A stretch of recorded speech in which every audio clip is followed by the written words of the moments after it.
It's late 2001. You're at Tora Bora. The coalition of the willing in its earlier life have got Osama Bin Laden surrounded.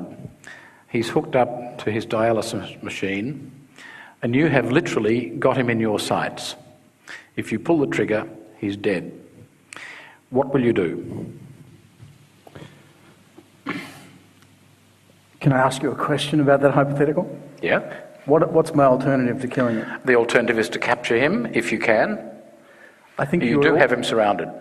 I think you would always be better in those circumstances to go for a capture rather than a kill. And I say that on practical grounds rather than anything particularly moral.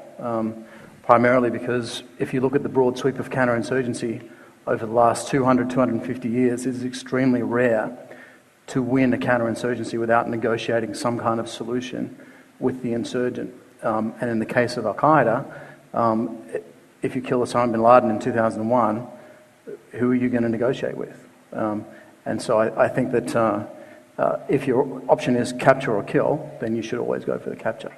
Now, if you're going for a capture, of course, there's, first of all, a risk that on trial he'll be acquitted for one reason or another. There's a risk that he will escape before he is finally tried. There's also a risk that the Bush administration, when they learn what had happened, will sack you. Does that change the way you decide it? I don't think so. War is a risky business, and there's risks with any choices that you make. There are a lot of risks associated with trying to kill someone as well. But one of the things that I wrote in one of the first pieces of counterinsurgency work that I did for the US government was a thing called 28 Articles, which became sort of a underground viral email that people sort of passed around in Iraq and Afghanistan. And one of the things in that document that I say is a defection is always better than a surrender, and a surrender is better than a capture, and a capture is better than a kill. Because this is about convincing people to stop fighting you. And unless you contemplate genocide, and we don't, then you really can't kill your way out of this problem. You have to start winning people over. And one of the things that you do to make that happen is you have to make it as hard as you can to stay in the insurgency and as easy as possible to leave.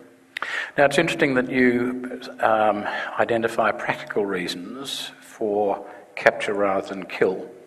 The ethical argument would be that in the circumstances, he's a non-state actor, and to kill him would be murder. You may feel justified in murdering, but the means being murder would not be justified by the end of removing terrorist number one. Does that ethical dimension play any role in your decision making? Well, ethics are critical in counterinsurgency. But I happen to think that it wouldn't actually be murder to kill Osama bin Laden on a battlefield. He's hooked up to a dialysis machine and not on the battlefield. That didn't actually happen, right? He was in the field carrying a weapon, part of a military organization.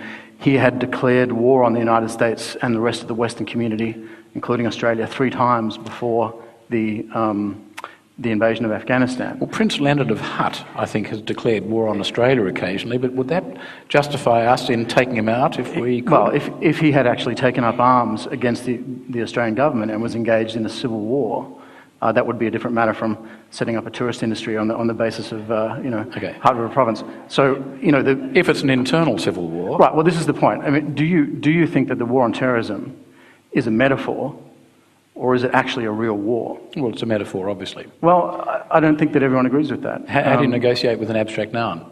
Well, no, the war on... And that's what I say in my book, of course, as you know, because you've read it. But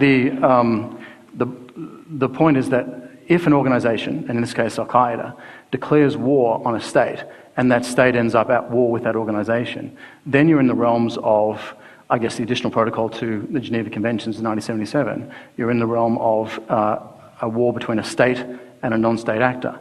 And one of the problems that we have in dealing with the threats that we have now is the Geneva Convention and the additional protocols are written for internal conflict, civil war inside one country.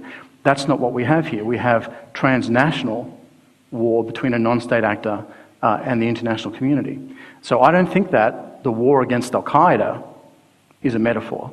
I think that the war on terrorism is a meaningless concept. But that's not what we were doing in 2001, and it's certainly not what we were doing in Iraq in 2007. Al-Qaeda was a real armed insurgent organization, and therefore I think they were entitled not only to be fought, but also to be fought according to the rules of war.